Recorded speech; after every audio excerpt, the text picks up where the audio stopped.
You're listening to Sox in the Basement, a production of the Broadcast Basement Limited, where every show is 30 minutes of good and comes from a basement bar on the south side of Chicago. Pull up a stool, pour a cold one, and join us right now for Sox in the Basement. Heard everywhere podcasts can be found, and always at soxinthebasement.com. The winter meetings are boring.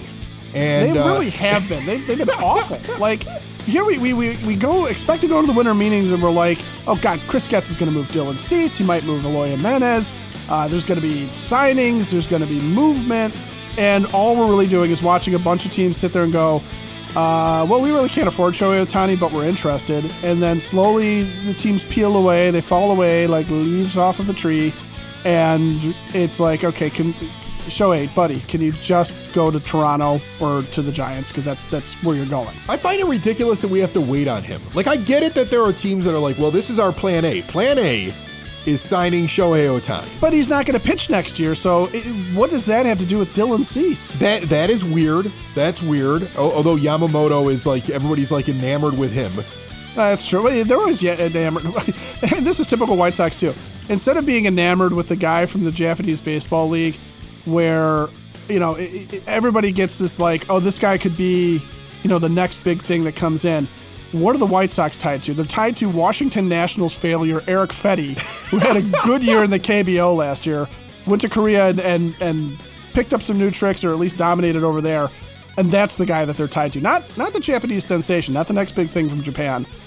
The former National League reject who went over to Korea and is coming back now because he feels like he figured something out. All right, well, here's the deal. We're going to get into him, and we're also going to get into how the winter meetings being slow makes me hate my manager more. I'll explain that. This is all brought to you by Cork and Carry at the Park, the official home of Sox in the Basement, located in the shadow of the ballpark at 33rd and Princeton. 2 for $1 on Tuesdays. Go see Gino over at the bar. Those are the award-winning burgers you get for 2 for $1. Also a great rotation of craft beers, familiar favorites, spirits, and wines. And then don't forget about Cork and Carry Beverly at 10614 Southwestern Avenue, where they have a nice event coming up on Wednesday, December the 20th, 6 to 8 p.m. It is Cork and Carry's Merry Market.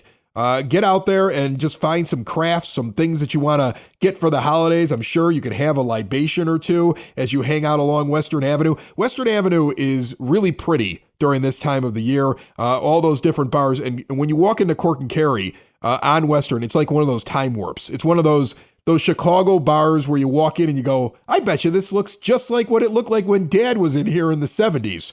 And he was drinking during the holidays. Like they got the old decorations they bring out that remind you of your grandmas or your great-grandmas, depending on how old you are listening to this show. See more at corkandcarry.com. This guy from the KBO, Fedde.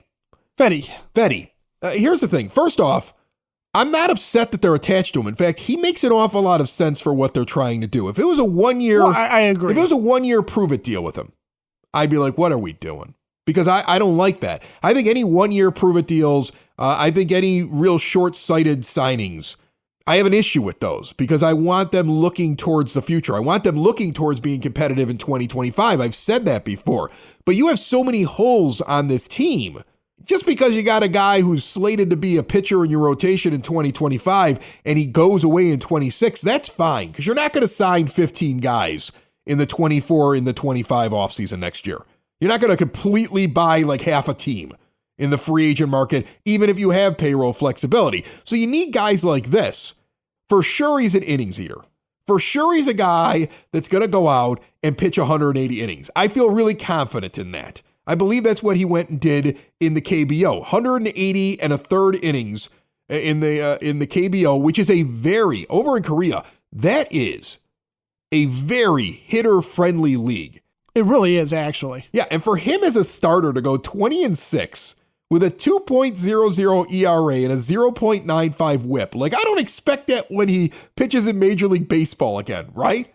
But he did change the shape of his slider from what I'm reading. He has changed the mix of pitches that he uses. His velocity hasn't changed very much at all. It's just how he's pitching.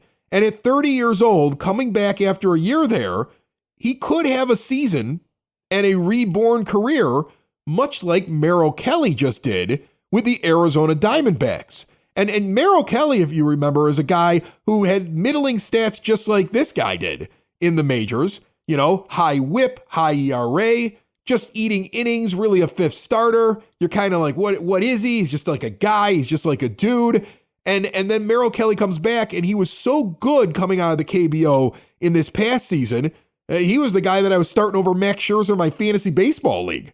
He was dominating out there all year long because he made changes to how he approached batters. And so if that's what it takes, going and getting a fresh perspective, trying something out new outside of Major League Baseball and the pressure of being in a minor league system even, and then you come back, just like a professional wrestler goes to New Japan Wrestling, and like maybe AJ Styles was terrible in the WWE the first time around, but he comes back and he's a superstar. It's just like that. Going someplace else sometimes, getting a fresh perspective and coming back. We've seen that work in Major League Baseball as well, like with Merrill Kelly. So maybe Erick Fedde is that kind of guy. Brian Bannister actually tweets. I love that we have somebody in the front office that tweets now. This is our guy overlooking all of our pitching. After Fedde signs 2 years, $15 million with the White Sox, that is the reported amount, and Fangraphs already slots him as our number 2 behind Cease. That's how bad the rotation is. Bannister tweeted, 1, Fedde works out at the same facility as Logan Webb in the offseason. 2, he added the same sweeper and split change to his arsenal as Webb. He did not use these pitches in Washington. And 3, Ethan Katz and I were both with Webb when these adjustments were made. You get it now. You get why the Sox got him. You see transparency right there on social media from one of the guys who had input in the signing.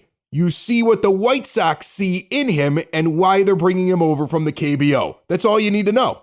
Yeah, really, last year was the first year, not last year, 2 years ago in 2022, was the first year he was really kind of a full-time starter for the Nationals, and it didn't go well. 5.81 ERA, and, his whip was 1.630. I mean, ugly stats, right?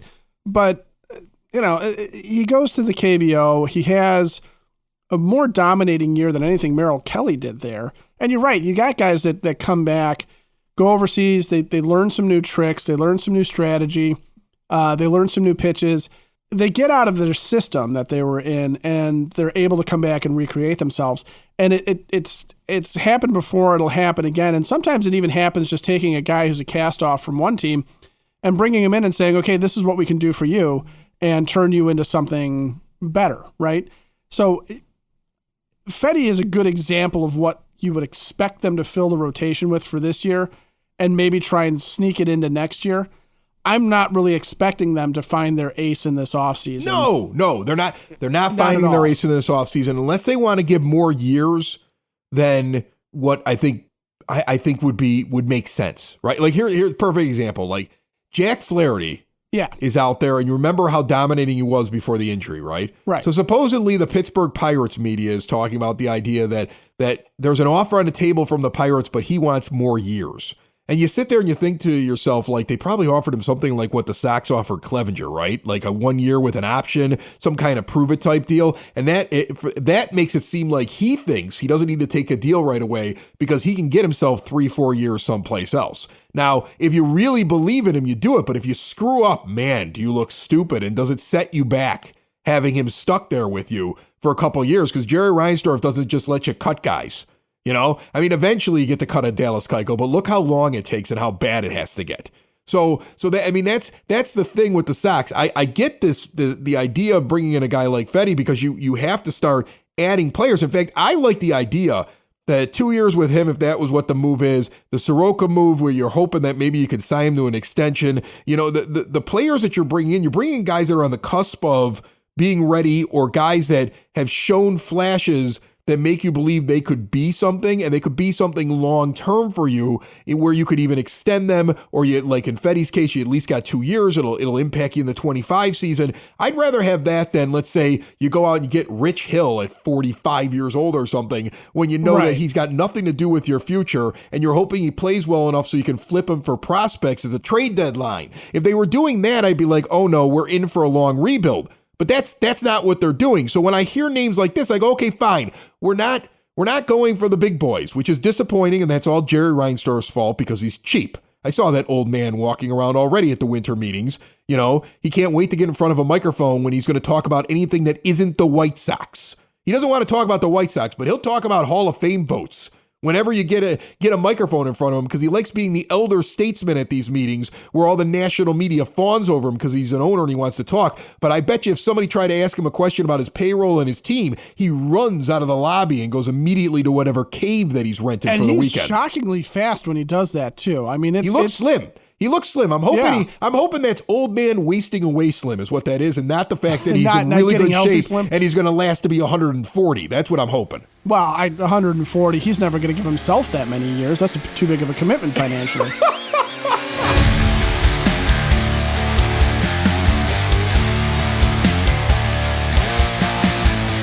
Which Zemar just walked in here to the 9-foot homemade oak bar. Are you interested in any way in the White Sox offseason, or are you just inundated with things that you have to do when it comes to health insurance? Inundated. It's that time of the year. It's busy, and it's almost like the doors are busting off. You getting some sleep?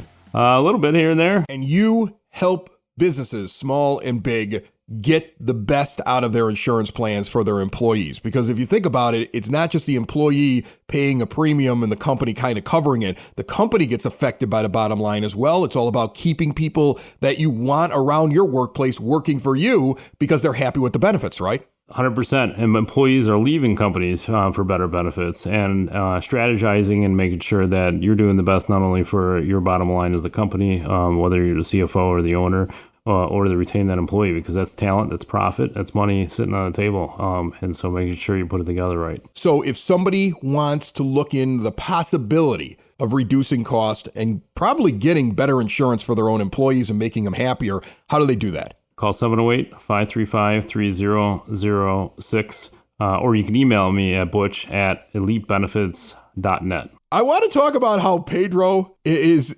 not benefiting from a very slow winter meetings. No, because that gave him a chance to open his mouth. Right. I mean, like, here's the thing. Up until this point, as we're sitting here talking, we have essentially a stall in the Dylan C stuff. And I love how Getz basically came out and said, I don't need to trade him. Well, that was a perfect statement. That was a perfect statement by Chris Getz.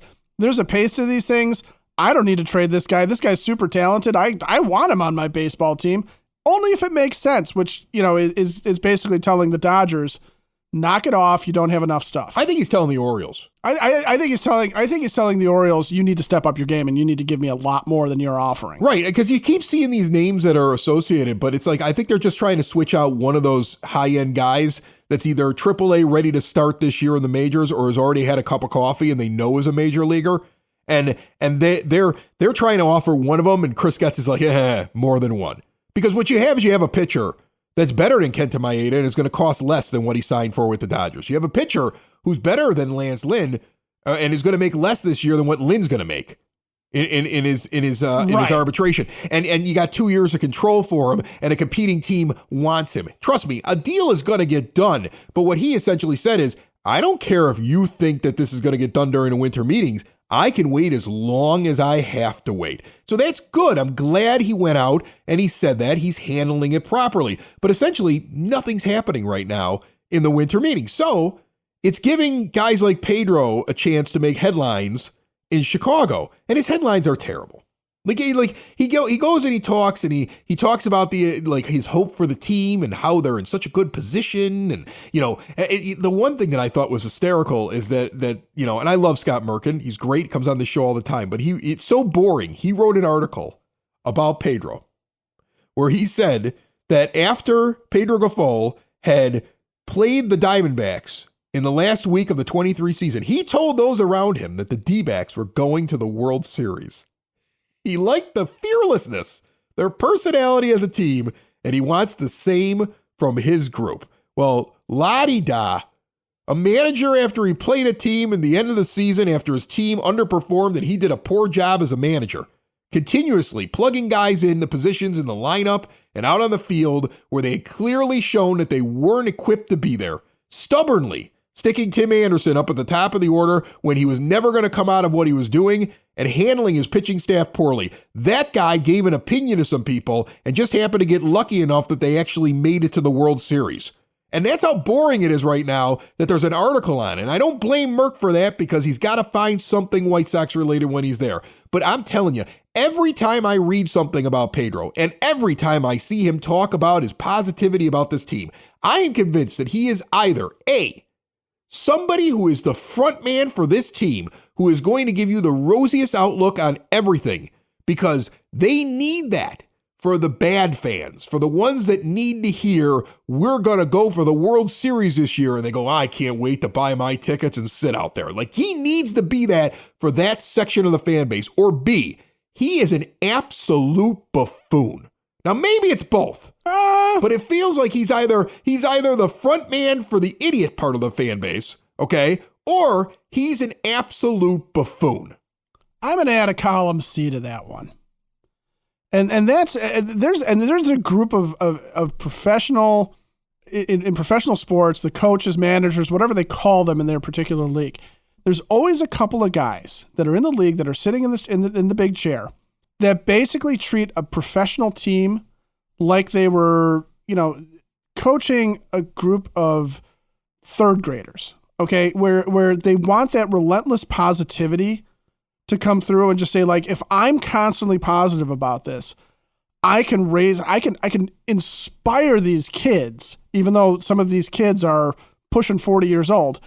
I can inspire these kids to greatness, right? And it's this weird, like, Keanu Reeves in a movie where he's got to coach a team that he doesn't want anything to do with, and I can't remember. It actually exists. I can't remember the name of it. He's like taking care of his community service or something like that. Right, exactly. Yeah, like, that's what it is. It feels like that. Yeah, it feels like Pedro's been ordered by the court to coach the White Sox, right? He's got a court order to coach the White Sox and mend fences in the community.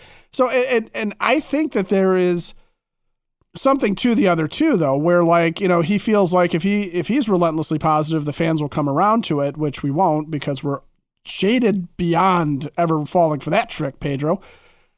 And I think that there's a little bit of buffoonery in the idea that you're going to willfully, you're going to will a team to victory through positivity and creating a positive culture, because the real thing is being truthful and being honest about it. Okay. If a guy, like you said, if a guy's not thriving in his spot in the lineup, keeping Tim Anderson as the leadoff hitter is a positive, Timmy's our leadoff hitter, and by golly, he's been great at it before, and he'll be great at it again. We just got to all clap our hands, and the leadoff hitter fairies will make Timmy great again.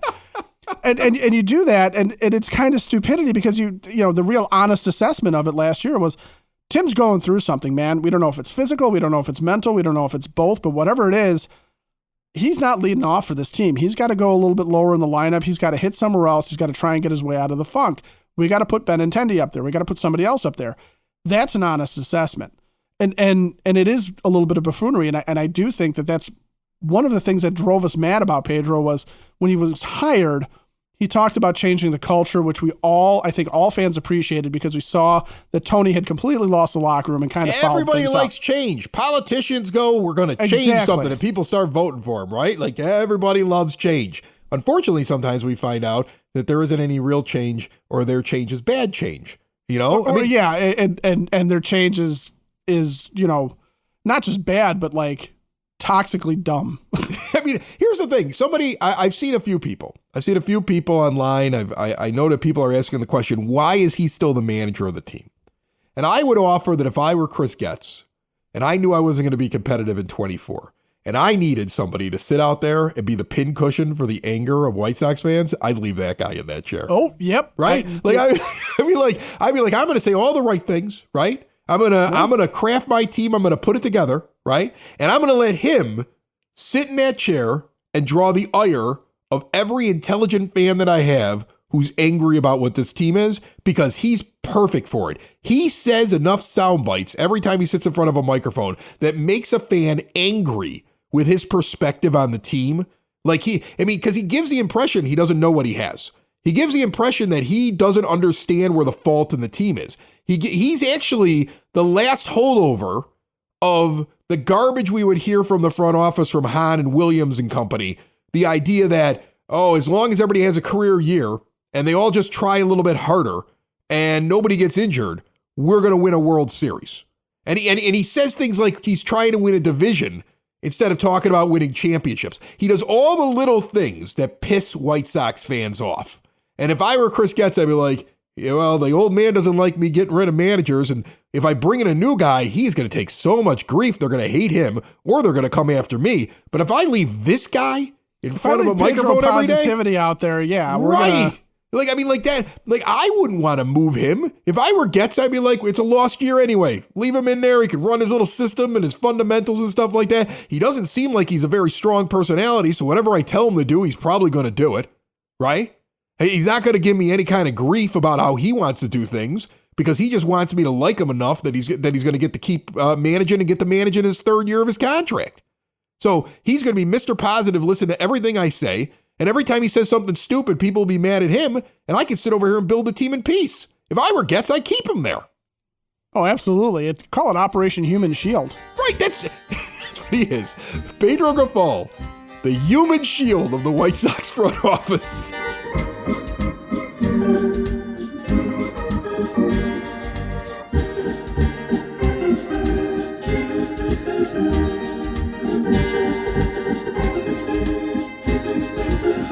Hailstorm Brewing Company is the official brewery of Sox in the Basement. They have a scratch kitchen that's really good. They're constantly changing up the menu. Some very hearty options out there right now. They're open at 11 a.m. for lunch Tuesday all the way through Sunday, and then they're open in the evenings as well. Check their website for all of the different lunch specials. Also, the live acts on Friday nights and Saturday nights. There's always live music. They've got great beer, a lot of really good ones for the winter. The Pinochle Porter at 6.7% is excellent. The Why Don't You Go Stout About It American Stout at 7.5% is something you don't see in many breweries. They don't really make American-style stouts. They make it there. Their Spiced Dark Winter Ale is on tap right now. The Holiday Spice at 8.6%. And the Crash Test Dummy, the Belgian Triple, is something I think everybody should go and try, especially if you are a beer hound. They are located out in Tinley Park at 8060 186th Street, right off of 80th Avenue. See more at hailstormbrewing.com. Do you think that we're really going to wait around until Shohei Ohtani makes a decision? Because it feels like that's what Major League Baseball is waiting for. Like, smart teams are doing what Getz did. This goes back to something I said recently. Smart teams are filling in where they can before the market sets itself. The Rays went and grabbed themselves a relief pitcher. And I'm seeing teams like kind of fill in with those minor signings. Because right now, unless you're going to drop a dump truck full of money on some free agent's front door to make them sign with you because they don't want to wait, because you have to do that to get them to not wait and see how the market settles. You're essentially in a holding pattern here to wait and see how everything breaks and what's going to be available to you in your price range as you're trying to fill out your team. Well, I think Ohtani is more, at this point, more of a kind of a curiosity, right? Because again, what you're doing is you're trying to lock this guy down for the very long term, understanding that his elbow's not going to allow him to pitch for the foreseeable future. He's going to be able to hit next year while he rehabs, which is, I'm sure going to give some teams some pause too. But he's such a transcendent talent that, I don't know that he sets the market for everybody else. I really think it's more about the pitching that's out there as free agents. And I think that's what's going to really make the difference. What I think they're waiting for with Ohtani is you kind of assume that, let's say the Blue Jays lose out on it as one of the two teams that seems to be kind of in the finals here.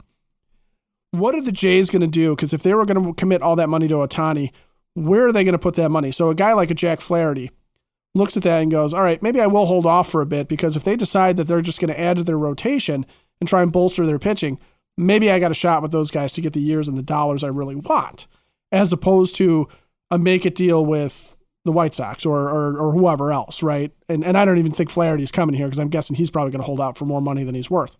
But that part of it, I think, is the only thing we're really waiting on Ohtani for.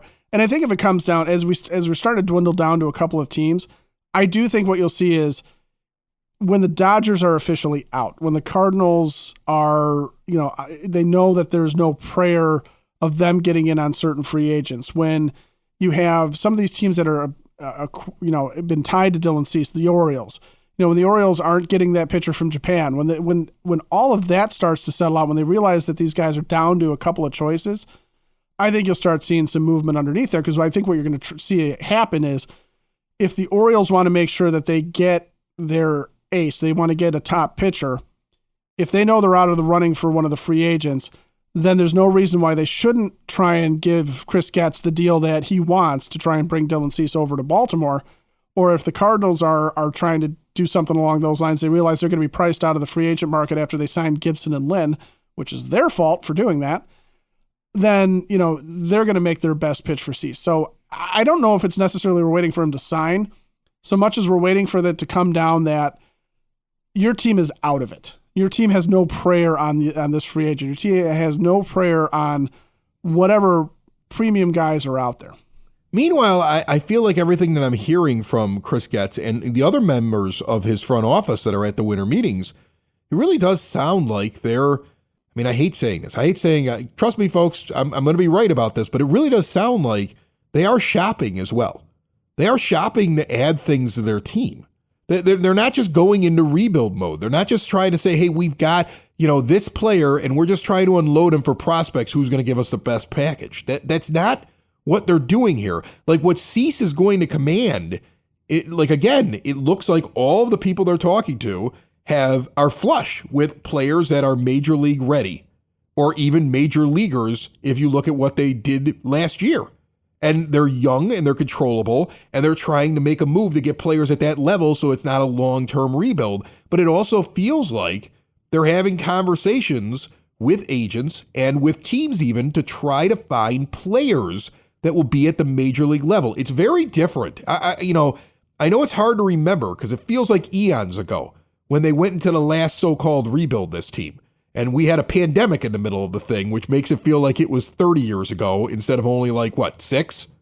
7 years ago? 6-7 years ago? Feels like it was 30 years ago. The world has been nuts since then. My life has been nuts since then. I think when they went into this thing, I was a 911 dispatcher, happily married, and now we are at a point where I'm going through a ridiculous divorce that I can't wait to tell you about one day, all of you, 5 years from now when the damn thing's over and I'm living in a cardboard box, okay? But when I finally get to tell the story, you'll be like, holy cow. And I'm telling you right now, I'm going through that, and I'm no longer a 911 dispatcher. I run a podcast company, and there was a pandemic in the middle. It feels like it was 30 years ago, but it was recent history.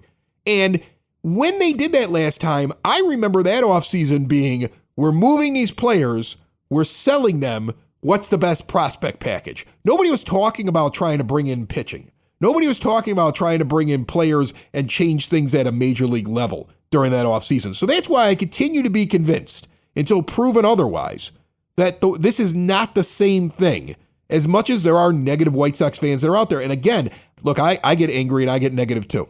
You? No. I understand the negativity because you've been abused. You've been abused for years by this organization. And in recent history, they've really ramped it up. They've gaslit you. They've tried to tell you after they missed out on Manny Machado that they gave him the best deal when it really wasn't. You've been basically told that you're stupid. Their corporate podcast has at multiple times tried to paint you as being bad for calling it well before it actually happened. And now those guys sit around and they're on their little microphones and they're telling you that they felt the same way as you. You remember, they didn't feel that way 3 years ago when we were yelling it, they weren't. And so you've been gaslit, you've been abused by the team, you've been treated terribly by them. So I get the fact that you don't trust them. And trust me, I don't trust them either. I kind of look at them wearily and I go, maybe. And that's my unhealthy relationship with them, right? That I just keep running back to them.